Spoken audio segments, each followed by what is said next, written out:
Gentlemen, welcome to the World Government Summit COVID-19 webinar series.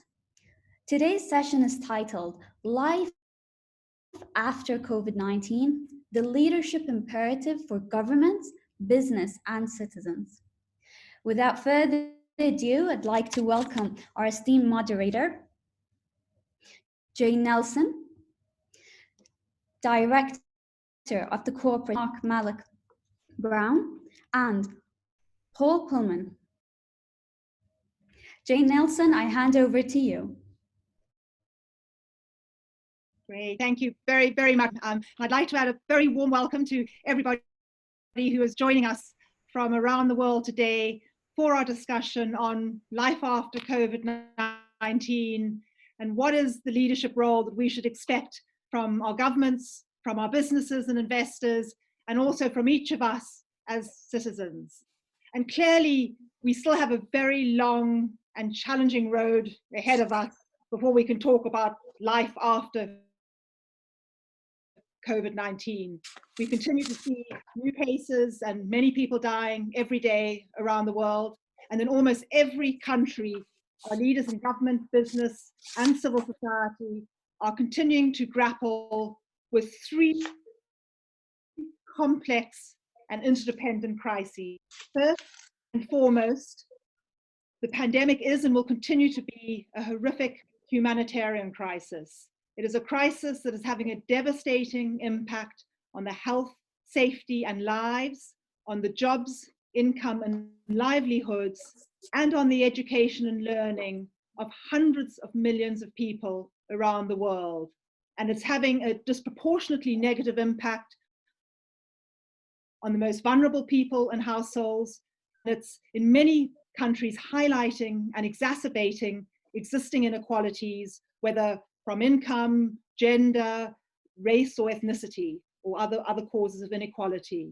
And I think also of great concern is the fact that we're not only facing a public health crisis, but in too many countries, this is now being accompanied by a potential food security and nutrition crisis.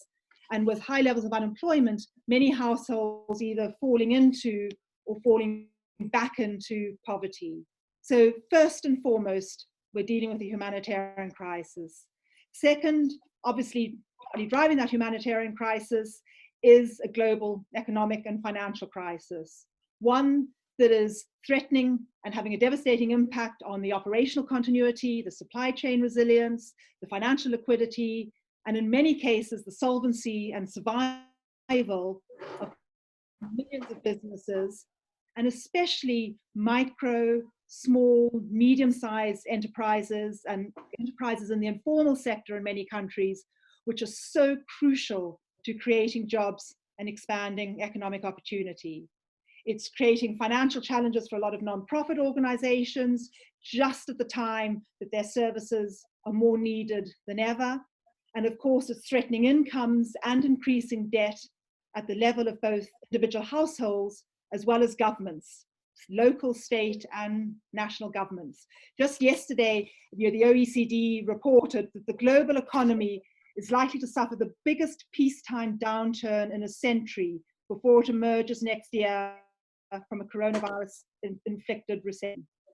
And then thirdly, in addition to the humanitarian, economic, and financial crisis, I would argue we're facing a governance crisis. At the global level, we're still not getting the amount of multilateral cooperation and shared vision and common resolve and commitment that is needed to address the humanitarian and economic crisis. And in many countries, both at the national and local level, both government and business leaders are struggling to balance the immediate sort of emergency needs with that longer term recovery and resilience imperatives, and to make very, very difficult decisions about public health and lives versus reopening the economy and supporting livelihoods. So it's a challenging time and a dire situation. And yet, at the same time, no matter how challenging and difficult the next few years are going to be, they are arguably the greatest opportunity we have had in a generation to do things differently and to fundamentally rethink how we manage and operate some of our economic systems, our food systems, our health systems, energy systems, and social and political systems.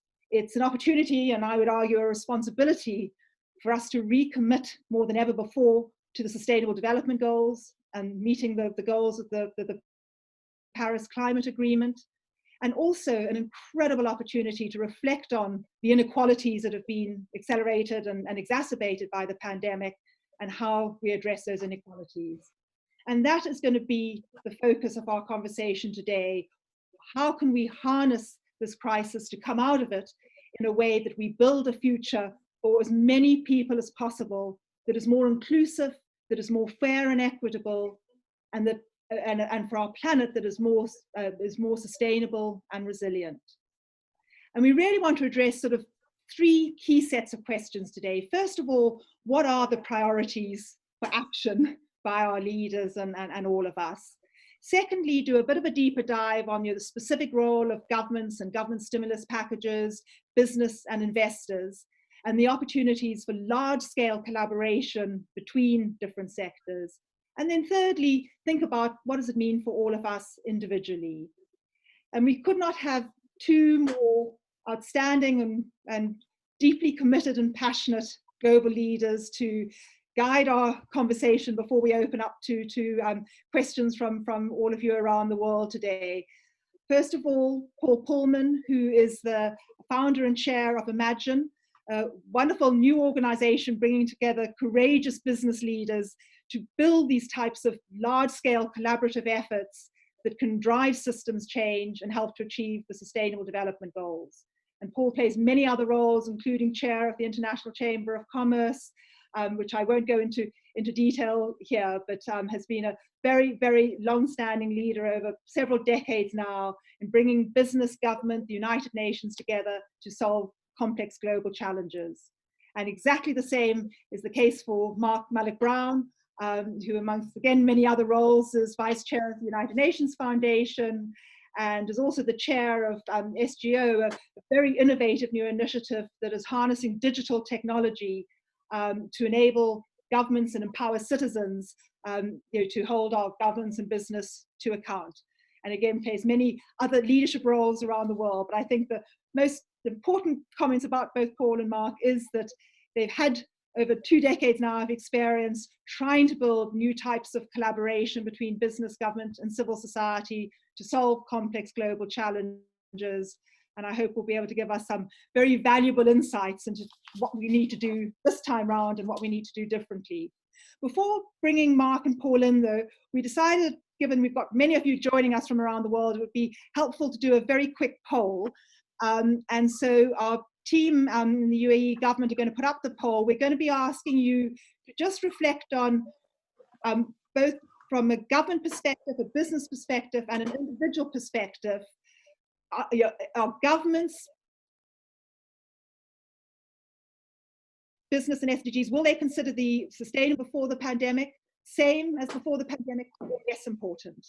And because polls take some time, we're going to leave that there for you to answer, and then I'll come back and share the results with you after our first round of conversation. So we'll, if you can, start answering the poll, but I would like to then move ahead and ask, Paul, if we can sort of start with you and then come to you, Mark. What are the priorities? What needs to be different this time round? And what would you be advising both governments and business as our overarching priorities before we go more deeply into the role of each of these sectors individually? Paul. Well, Jane, very thanks for the introduction, which we obviously agree with. You laid out well the challenges ahead of us. And also thanks to the government of the UAE, who's taken a very proactive role. The B20 now is in the region, the G20. And the way you're approaching, hopefully the new normal will become a standard for many others to follow. So I appreciate it, and also appreciate this World Government Summit. You laid the case out very well that this is probably one of the biggest disruptions that the world has seen, one of the biggest recessions that we have to deal with. And frankly, none of us was prepared for that. We've not been trained for that. Our leaders have not been trained for that. The systems that we have put in place were clearly not sufficient to deal with that. There are a few learnings, as I may quickly go into this. The first task for all of us, obviously, was saving lives. The second task became saving livelihoods, which is jobs and employment. And now increasingly starting to think about the redesign of our global economies, which is the topic of this discussion. The most important thing in doing so is to first learn a little bit the lessons from what we already can see from this crisis. And the first one is that there are no healthy people on an unhealthy planet. This crisis has brought to life even more so the relationship that we have between biodiversity, health, economy, human well-being.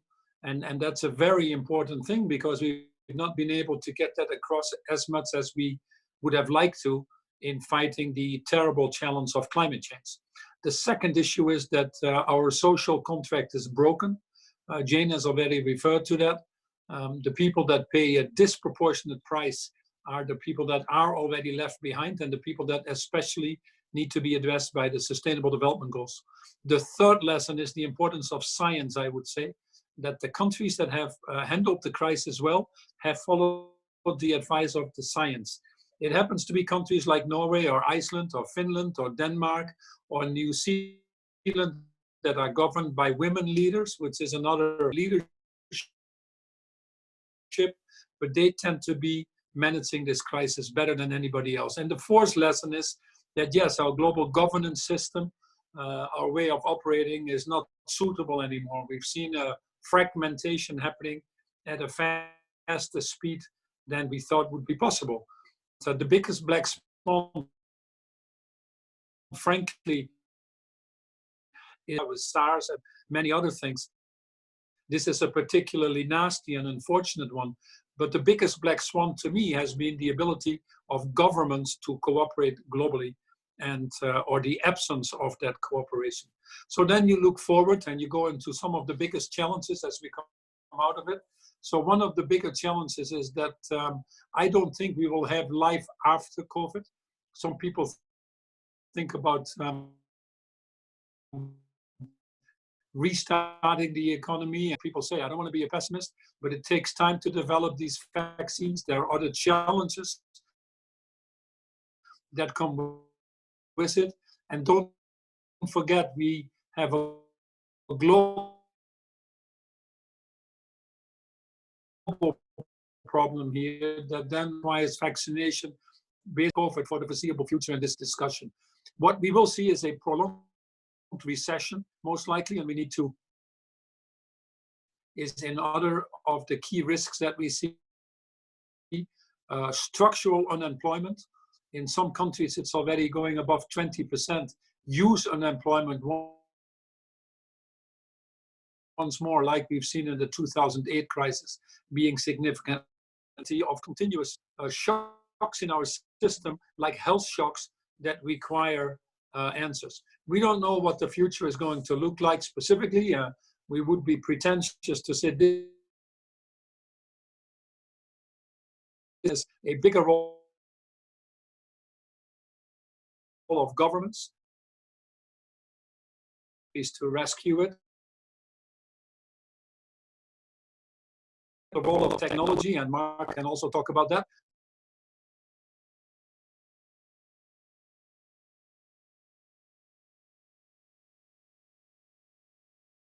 Five years, perhaps in a few months right now. And then the third thing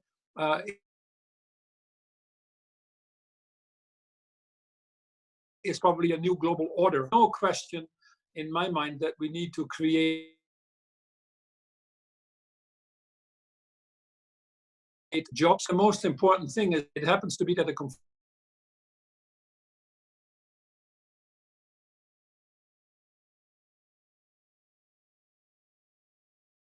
it's more secure jobs. We've seen already during the crisis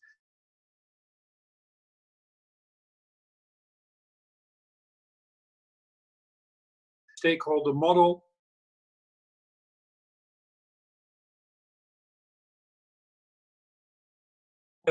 And I think, if anything, it has shown the S side, the social side. Community is able to factor in that risk.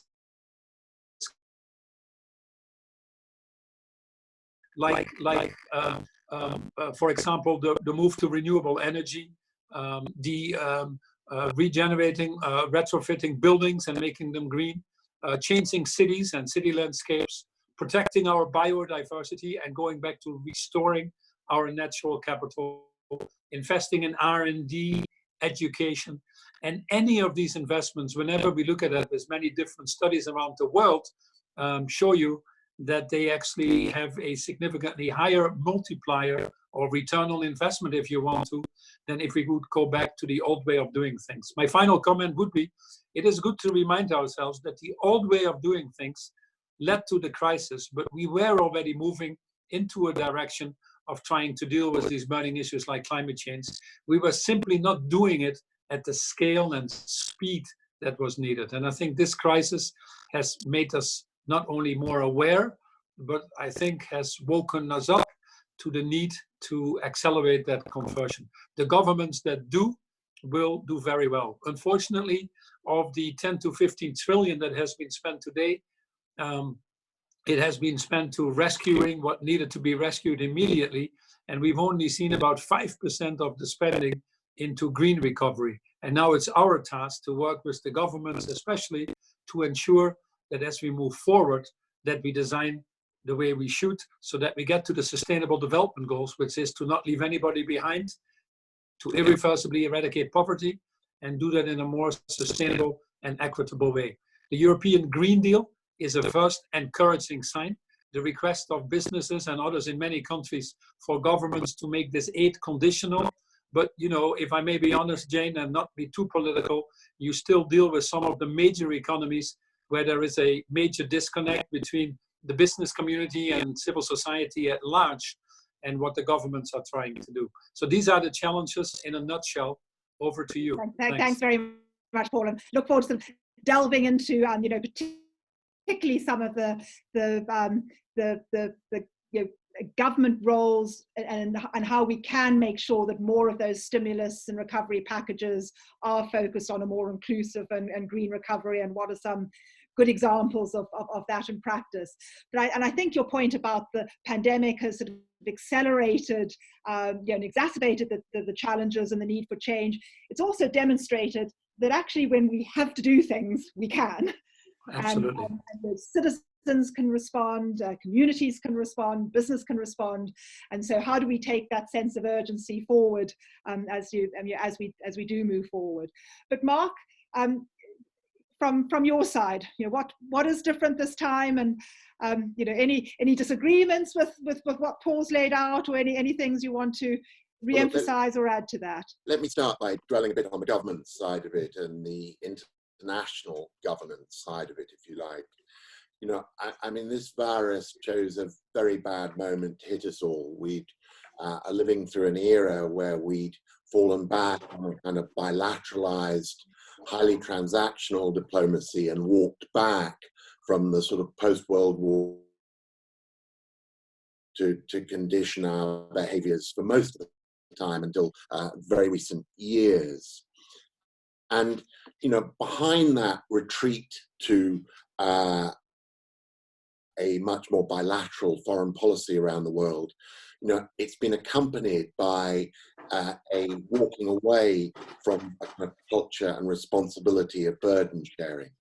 It would, for example, have been very hard to imagine the current generation of international political leaders, national political leaders, I should say, adopting the SDGs, something adopted only a few years ago, but at a time when there were still leaders around the world much more open to collective global solidarity, if you like.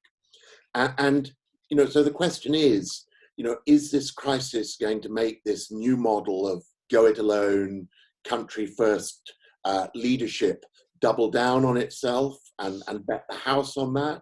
Or are we going to see a transition back to a more multilateralist model? And I think, there's evidence pointing both ways, and we're seeing it play out quite dramatically on all our TV screens around the world in terms of the US election, where those two models are both on display and in opposition to each other. And, I think that's going to be an early tracker for the way the world will go, the way that election goes. But I think in terms of the longer term, perhaps something you and Paul have both commented on, which is, anybody who thinks this COVID crisis is somehow now beginning to end are kidding themselves. We are at the very best at the end of the beginning. And many would argue that we're actually only in the kind of phony war phase of this. The impact has been tragic, but the deaths relevant to other global health crises of this kind in the past, such as the Spanish flu epidemic, have still been relatively small. And so, there is almost certainly a second wave where the health impact come.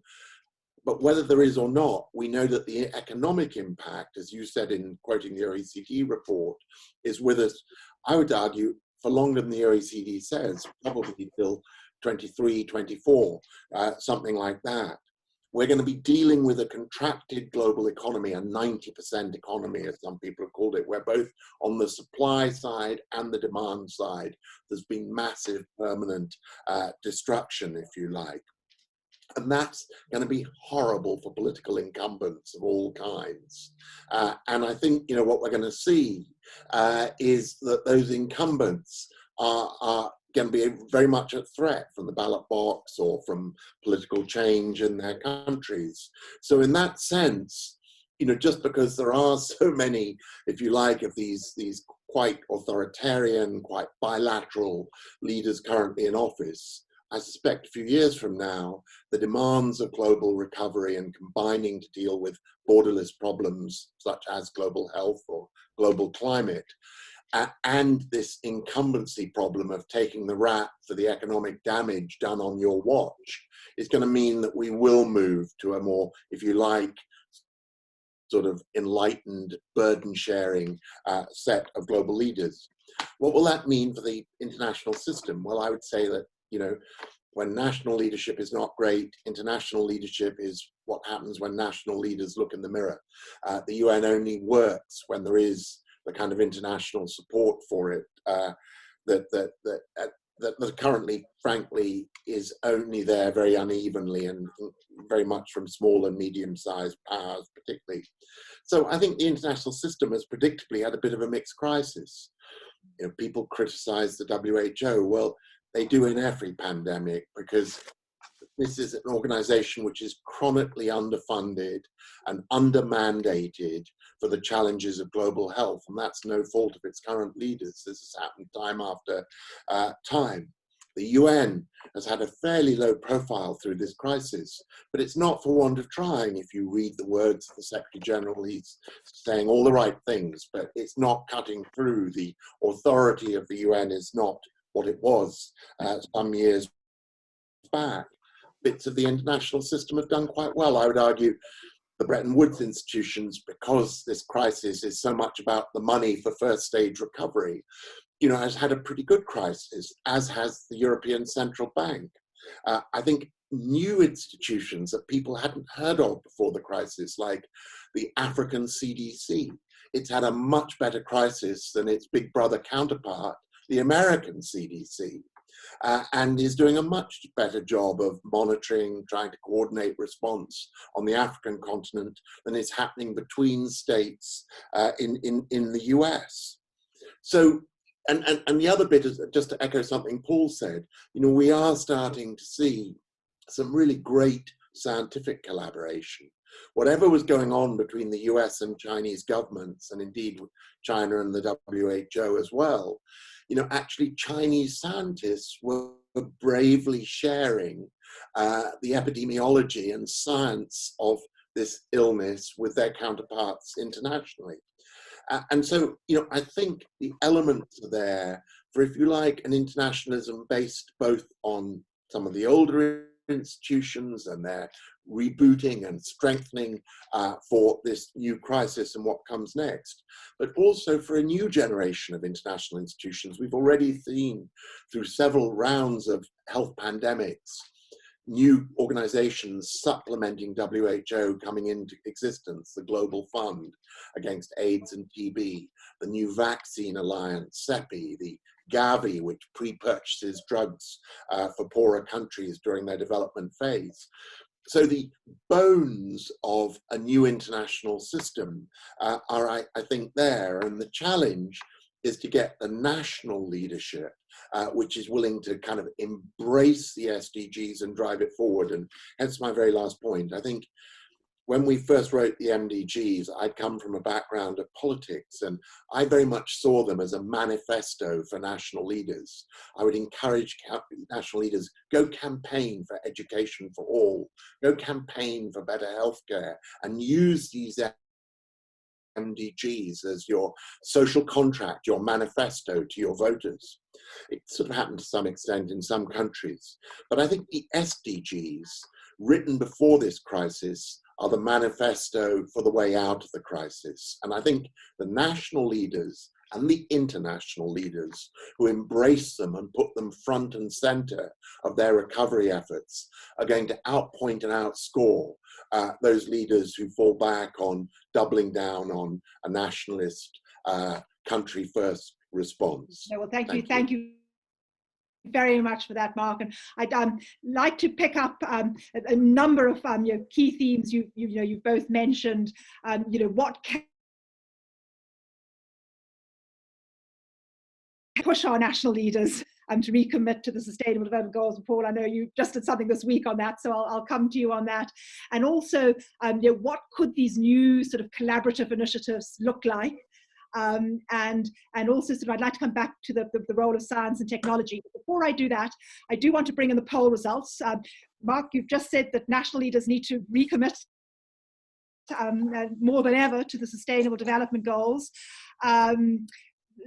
Fortunate to say that is the view of all of our participants as well, that they will be more important than before the pandemic. So thanks for sharing that with us, all of you who are on the call today. And I would also just like to alert our participants that there is an option for you to ask questions. So if you haven't already started doing so, if you can start sending some Paul and Mark and I will make sure we get to them. But if we could now then come back to both of you around some sort of more specific challenges. And let's focus on the role of national governments to start with. Paul, you mentioned the EU Green Deal.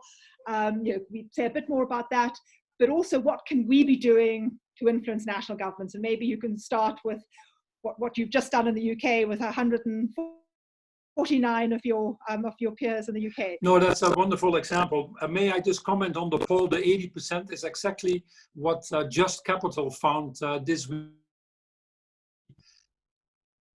And 80% of them said we need to change capitalism for the better. And the same we find in the UK. So whoever is on this poll is a good reflection of what we actually find in every country. I also want to echo Mark's comment on the UN, having been heavily involved in the development of the Sustainable Development Goals. My reason was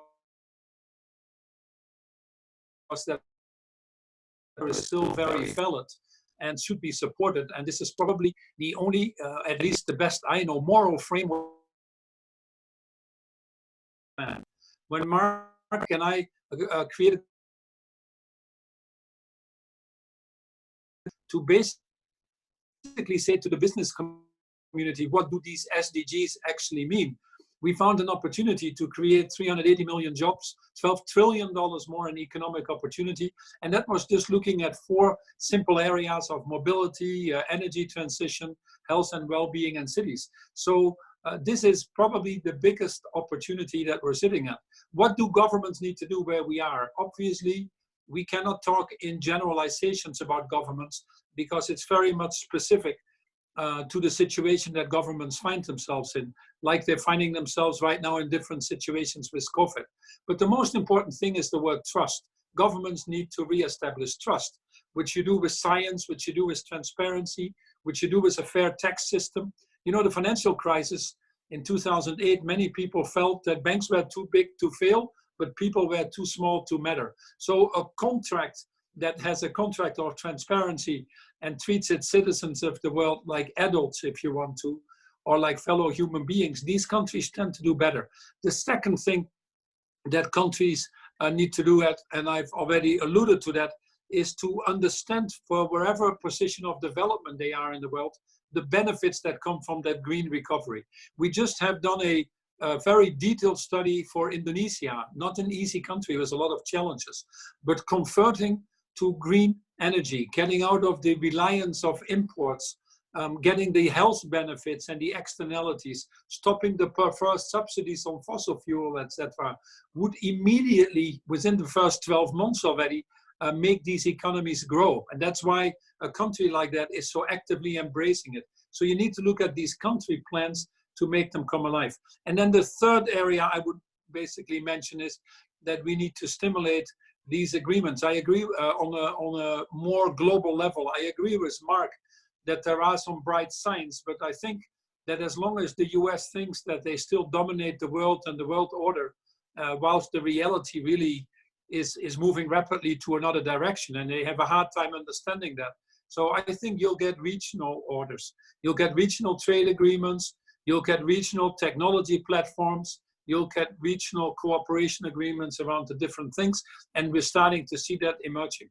Now, the challenges that we have in front of us, Jane, of decarbonizing the global economy, making it more inclusive, moving the financial markets again to be subservient to the real economy, getting to a circular economy, because our resources on our planet Earth are finite, are challenges that are of such magnitude that I always have a little bit of a problem to say, the government should do this or business should do this. I think it is time for all of us to get together and help actually start to de-risk the governmental process. It's very, very difficult nowadays to be a politician. There's no capacity. It's a very short term. For many different reasons, these election cycles have become shorter and shorter. And we actually need to give the politicians the courage. For example, in the UK, as you mentioned, 150 companies are working now with the government to ensure that we get a green recovery. A wonderful moment, as there is also Brexit and many of these laws need to be created. We saw in Europe behind the Green Deal, 1.6 million citizens writing to Brussels, to Mrs. von der Leyen and Frans Timmermans, who's responsible for this. In all the countries, we also saw businesses speaking up around that, as well as on a European level, where the Green Recovery Coalition included politicians, NGOs, business communities, and civil society. So these type of coalitions, I think, work best because they have a mutual understanding from what needs to be done, and they put the citizen in the center. Not all businesses would behave like that, not all citizens would behave like that, nor would all politicians. But I believe we can muster enough of a critical mass to get there. Now, the role of citizens is incredibly important. Just coming off the march of Black Lives Matter here in Geneva this week, I can just see the power now of the disgruntled citizens, where too many feel that they are not participating. Okay, See the enormous potential. I can see the enormous potential of harnessing that power. So first of all, we've seen citizens actually influence companies from within companies. Don't underestimate that. They've protested because of climate, they've protested because of technology and face recognition, or giving mattresses to border control. Employees are now speaking out and walking out, and that is changing companies quite fast. I've also seen the power at the ballot box. I think we will see a whole generation of young people now that understand how important it is to vote.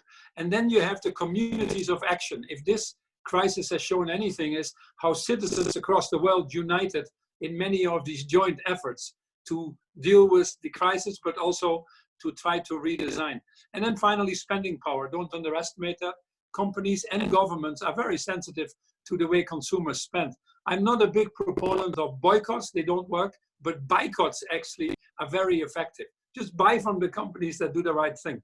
And I think these are major efforts that citizens can do, just to name a few, next to these efforts we just talked about with governments. And then business itself, I think there is no choice that if you want to be around for the next 20, 30 years, you have to go to a multi-stakeholder, long-term business model where you put purpose in the middle. Why are you here? If you cannot prove that you make this a better world, then there is no reason why the world should keep you around. So businesses need to become a little bit more courageous, go a little bit beyond the normal.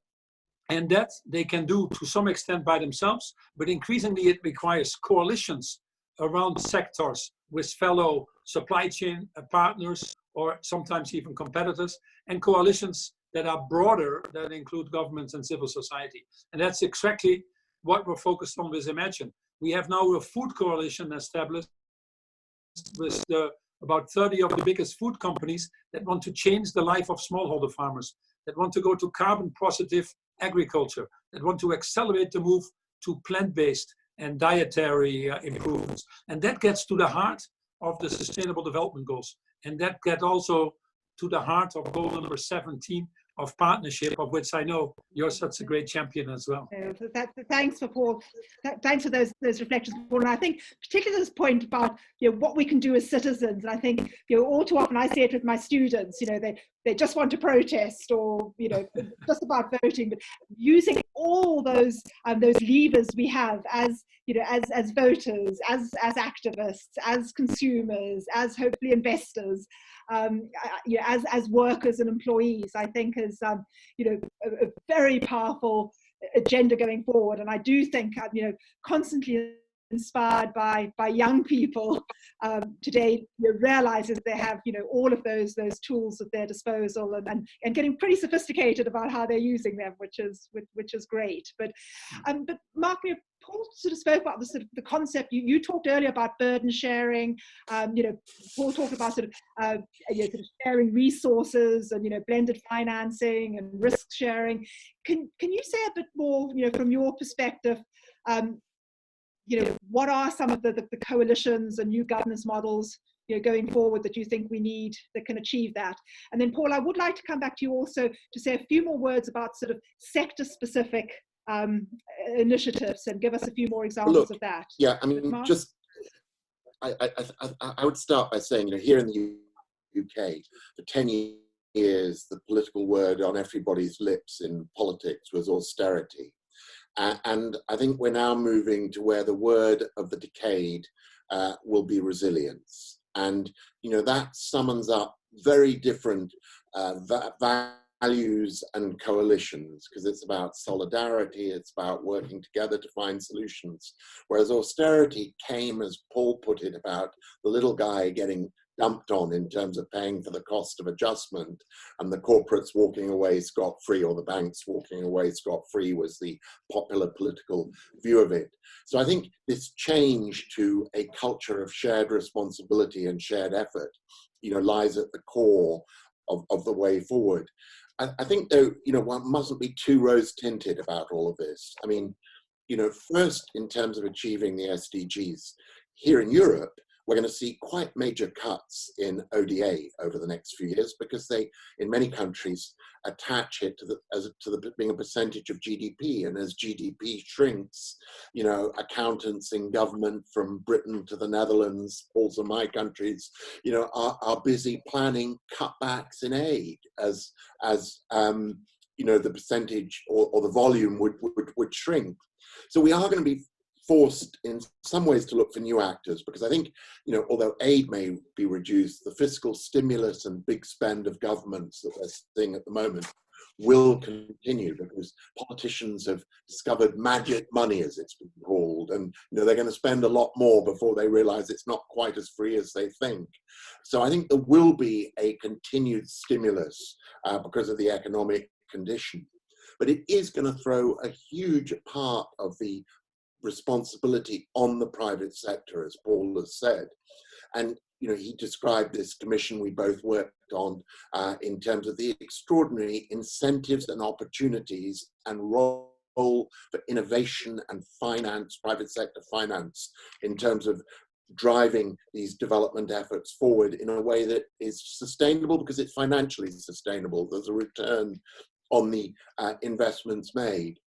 But the rose-tinted point when it comes to the private sector is to also understand that for many, the private sector will be seen as part of the problem rather than part of the solution. In the emerging market debt crisis currently emerging in front of our eyes, a huge portion of that is private sector debt in the middle income countries, and there's so far been a real reluctance on the holders of those debts to come into any kind of real negotiation for debt relief. There is a massive reversal of foreign direct investment and other capital flows into emerging markets as the money races back to the safe haven of the US. A lot of corporates with a lot of jobs are going to suffer a lot of solvency and liquidity problems. So while the private sector is going to be key to recovery, it faces the potential political backlash that the private sector faced, frankly, and the banks faced after 2009, when they seemed to be the beneficiaries of the bailout. And with all this liquidity and the fact the US stock market is as high as it is at the moment, is a reflection that the private sector thinks that's going to happen again. That a lot of companies are going to get big injections of Uncle Sam's cash and the European counterparts as well. So this issue that was raised at the beginning by both of you of a social contract is key. This cannot be big business doing stuff it chooses to do on its own terms. This is going to be a reformed capitalism within a public-private partnership which sets global goals that we need to achieve collectively. Our political economy will have to look very different after this. I'm sorry, Jane, that's a bit general. It's not got down to the specific partnerships you hope for, but I know that Paul will give you plenty of examples from different sectors. Great. No, thanks for that, Mark. And I would very much like to recommend to everyone who is on the call, if you're not familiar with the report of the Business and Sustainable Development Commission that Paul and Mark co-founded, strongly recommend that you Google it and read it, because I think it still provides even more now a framework in terms of what's needed if we are going to reform capitalism. We are starting to get in some great questions. So before I come to them, just very quickly, Paul, if you can give some examples. One of them is about the sort of role of specific sectors, and maybe both of you just sort of touch on this question of science and technology and how we need to scale that up. So very quickly, there are many examples of partnerships now happening all across the world, and we've touched on some of them during our talk already. But what I'm excited about is that I increasingly see critical mass coming together by industry sector across the value chain. So think about the 68 companies in fashion that together make up 30% of the fashion industry. Very tough right now, obviously, and under very much pressure. They have worked with the ILO to change labor standards in their value chain. They together are looking at how do we go to regenerative cotton. These companies have signed up for the Paris Agreement to stay below 1.5 degrees. Because you have a critical mass of 30%, you get others in the industry wanting to join, you get governments that are starting to listen, and off you go. Yesterday was the green economy package. We were talking with the food companies, the same idea along the whole value chain of food, from the seed producers to the pesticides or processing to the end companies, working with the EU on the biodiversity package. And it is these partnerships. When Mark is right that the financial markets are not totally behaving, but I think it is because it's not very well lined up with government policies and regulations, which are actually pushing it in the wrong direction. There are many in the private sector who actually want to change that. We can only implement the Sustainable Development Goals or these recovery packages, indeed not with ODA, as Mark has said before, but by unlocking the incredible amounts of money that is available in the private sector to spend behind that. So these partnerships have to include all these stakeholders based on trust, based on transparency, based on accountability. And I think that's probably the best chances that we have to move it forward right now. The good thing is that the COVID crisis has actually seen these partnerships emerge, where all of a sudden pharma companies went together, made their patents readily available. started to put their resources together to produce the ventilators and other things. We've seen the same with fashion companies on masks or many other areas of cooperation. So can we maintain that as we come out of this is something that I find of very good importance. Then you get to technology. It's very important that I think what we have seen here is that companies that are already more digitally savvy or digitally converted have actually benefited. Their stock price is up, they're hiring people.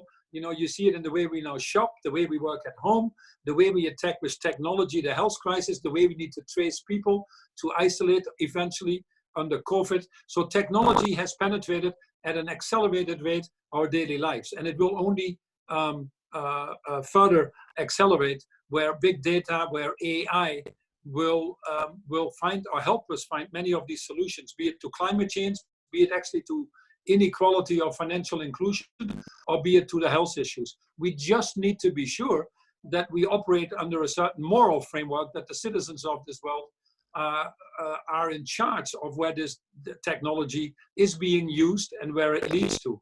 Unfortunately, with power concentrated in a few countries, companies, with some countries having different intentions than what you might call a democracy, we see abuse of technology, and that needs to be brought to the foreground so that the citizens of this world are served and not a few of our companies or people with self-interest. That's a very important part of this as well. And one of the questions that has come through is actually very specifically around this question of trust and accountability, and saying, we keep saying we need to increase trust, but what are the mechanisms that we can hold, you know, business, financial institutions, governments to account? And maybe, Mark, I can come to you to pick that up, and then there's a few more questions about the role of sort of business coalitions and trade associations. I think trust is actually the hardest, most slippery thing to create here, because, as I've said, you know, as we come out of this crisis, the private sector's going to have a lot of sort of negative points scored against it in the eyes of many. It's not just that it's going to kind of come in on its as the white knight to save the situation. There will be a lot of distrust. It is the biggest incumbent of all the multinationals that shape so much of our lives as consumers. And so the reinvention of the private sector is part of this. And, you know, while we talk about it needing to step up because government is so compromised, nevertheless, it is government which will emerge from this crisis also bigger. You know, it will have equity stakes in lots of businesses because that's been part of the rescue of those businesses. We will all be living in higher tax countries as there's a need to pay back the monies expended on this crisis. So the balance of power between these two is going to be very different. And yet we also as citizens have over the last year, even before COVID, started to flex our muscles as never before, or never before in recent years. You know, there were demonstrations which were only stopped by COVID, from Santiago, Chile, to Beirut, Lebanon, to Hong Kong, and many places in between. Massive protests against the failures of government in those countries. There was the Extinction Rebellion and climate change-based protests that preceded that. And now there is the tragedy of George Floyd's death and the extraordinary response that Paul has referred to. So we're going to have citizen activism, government much bigger than it wants to be because of the consequences of the crisis, and a private sector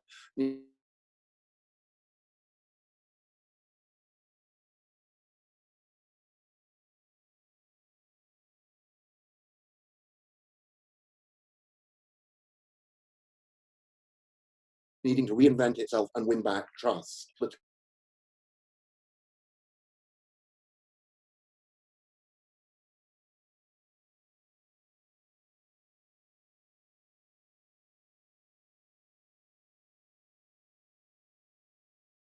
transparency piece. So, you know, what should we be expecting from companies and governments and citizens in terms of reporting? How can we use technology? And you know, you're doing some fabulous work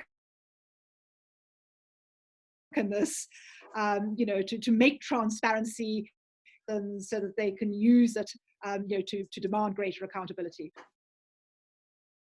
Well, at one level, if that's to me, I mean, there's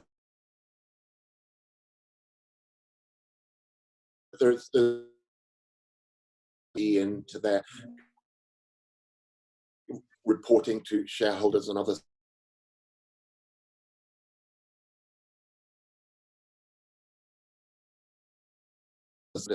But you have a sense that it's like water through one of Paul's Dutch dams, that it's leaking.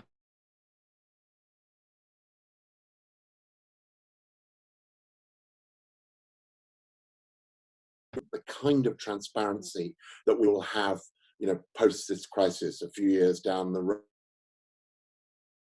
in this conversation, like employees and consumers, as much as shareholders and institutional investors, are going to demand it.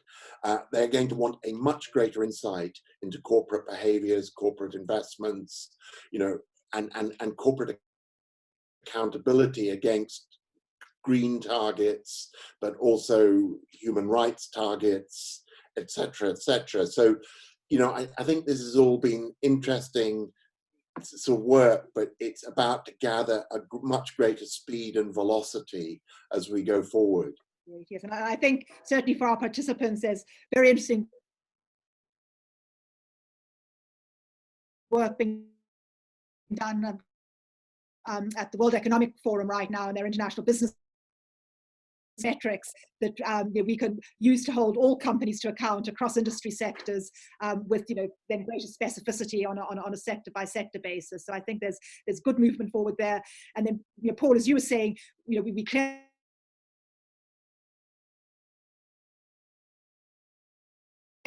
have also the opportunity to be using that to get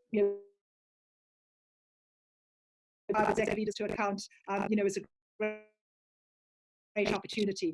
One of the other questions we've had coming back to sort of coalitions, from a colleague in India saying, there's examples of sector coalitions. What do you think chambers of commerce, trade associations should be doing, particularly in terms of upskilling, entrepreneurial skills, small business development? Because that, we always talk about it, but again, we're still not reaching the scale that we need on that. So for the interest of time, I refer to the website of the International Chambers of Commerce, which has one of the major initiatives, which is called Save Our SMEs, SOS, as it happens to be. And as Jane already referred to in her introduction, about 85, 90, and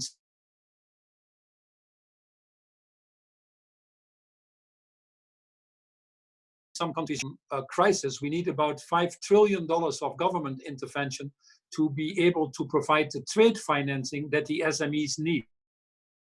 With the current estimate that about 30 to potentially 40% of the SMEs will disappear, we have a big challenge there.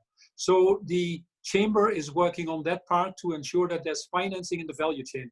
The second thing is that most of the SMEs are actually connected to an international value chain. We're global, actually, to a great extent. That needs to be automated, that needs to be simplified. The manual processes, the locking down of these borders has caused a lot of stress on this sector.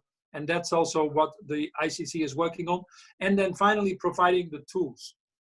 This needs new tools to come out of this based on these discussions. And there's a whole array of tools, from how to green, how to make it more inclusive, how to adopt technology that actually would be very valuable for the SMEs to use, and that's where the chambers are focused on. So that's the backbone. And not only the chambers, it's also actually the UN Global Compact, which has 13,000 members, which I happen to chair for the Secretary General. They are not only subscribing already to the 10 principles, and by the way, as a group, they've done better in this recession than the rest of these economies, may I point out. But most importantly, also, they've put tools in place on making global goals local business, and how to make that come alive for the SMEs as well, and how to move effectively to a greener energy transition. So for the interest of time, I just refer to those sources that are there. Great. And Paul, very quickly, can you just tell our participants who might not know, what are the 10 principles, or generally what areas do they cover? Well, the 10 principles of human rights refer really to the social contract that Mark already alluded to, issues of anti-corruption, of tax, of labor standards, but also environmental standards have been coming in. So it really deals with the environmental and social aspects that business need to take into account. And interestingly, businesses that do, increasingly we can show with the data that is now available, also get a better return. Not surprisingly, because they're more in tune with the challenges and the needs that are out there in society. Great, thank you. Great. Well, as always, we are running out of time. So just sort of 5 minutes left. But what I'd like to do is come back to both of you, closing comments, also with a sort of specific question from another colleague, also from India, about what would be specifically the role of youth. And we talked about some of the challenges youth are facing, opportunities. So, what would your call to action be to young people, and then one or two other key sort of closing comments before we wrap up. Mark, over to you. Well, look, I think on one hand, this is a terrible time to be young, because the first step onto the employment ladder, the quality of university education, all of it is up in the air at the moment because of the immediate impact of the COVID crisis, and was already difficult. I mean, I see my children, my friends' children, having much more difficulty than my generation, for example, did sort of getting going in the world of formal work. And so, it's difficult, but I also think that because of the impact of technology, which is already transforming so many parts of our economy and the processes of service delivery and manufacturing, etc., this is going to be one of those pivotal moments where we are going to see, as a consequence of what's happening, a generational shift of power. After 1968, the youngsters who were on the street very quickly put ties on and became managers of the private sector and of politics around the world. And that group stayed in power for a very long time. And I think now, I'm going to upset a lot of people in their 30s and 40s on this conference, but I think we're going to see a similar jump of a generation to people who've grown up in this new technology, AI type era, but also are sensitized to these new political realities of climate and global solidarity. And so I think, for both a value and culture-based reason, but a technical skills-based reason as well, we're going to have one of these absolute jumps from an older generation to a younger generation of power holders across every element of society. My students will be pleased to hear that. Thank you, Mark. Paul, over to you. Well, I can only echo what Mark is saying. In fact, we have now added another 10 to 15 trillion to the world's debt that needs to be paid off in the future. That's actually debt that we're creating towards our younger people. If we are indebted to them, it's more than normal that we also include them in this recovery. They're more creative. They're actually more positive about the future. They're more digitally savvy. I also think they're more purpose-driven. Someone said once that you need leaders who have ambitions that for causes that are greater than themselves. And what we find is that young people understand that if they put themselves to the service of others, they're also ultimately better off themselves. We see that in driving the Sustainable Development Goals, where the young are playing an incredible role. We're seeing that now with the major voices that we hear around the world. They're voices from the young more than anything else. Not just with Black Lives Matter, but with climate change, with Greta and many others, and many of these social causes. Were it not for the young, I would actually not be so positive about the future.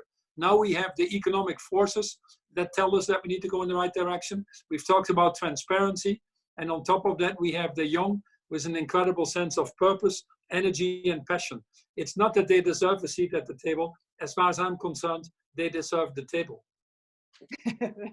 Wonderful, wonderful way to end. I think very, very quickly from my side, I think three themes that I hope have really come through strongly for all of those of you who are listening from around the world. First of all, the Sustainable Development Goals are absolutely the clearest, most compelling, most exciting roadmap that we have as a global community to find the way forward, with putting people or citizens at the center very, very intentionally in everything we do. Secondly, if we're serious about scaling, then new types of collaborative collective action, whether at a sort of sector basis or at a country basis, are the way to go. Technology and technology platforms as a scaling mechanism have enormous opportunity. And what both Mark and Paul talked about, sort of blended finance, where we're bringing together public and private financing and innovative new financing mechanisms, are our best options for scaling impact towards getting beyond the pandemic and achieving the Sustainable Development Goals. And then thirdly, very importantly, we talk about institutional leadership, we talk about what I call interactive or collective leadership, but at the end of the day, it always comes down to individual leadership. And the individuals who have the skills, the capabilities, the purpose, the passion and the commitment to reach across traditional boundaries, to work with each other, to do things differently.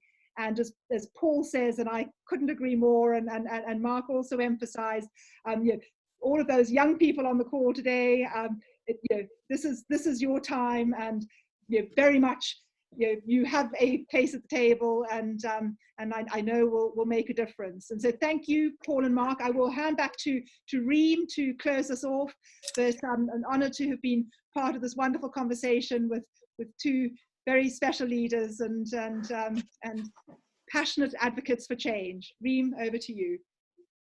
Thank you, Jane. Lord Mark, Paul, Jane, this has just been an incredible session. I think everyone today tuned in and shared so many different questions, and I know we weren't able to get through all of them, but one thing I definitely did see was a very high engagement also from the youth wanting to be at this table. And Paul and Lord Mark, I think you just literally said, I think you are at this table already, and I think we are all really excited for positive change moving forward. And I think like Jane said, individualistic leadership is there, and we're all going to be also with collective leadership to shape a better future. I think it's been a really insightful session, and thank you so much, Jane and Lord Mark and Paul. Please stay safe, and hopefully we all get to meet in person very soon. Thank you. Thank you. Take care. Thank you very much. Appreciate it. Thank you. Bye-bye. Take care.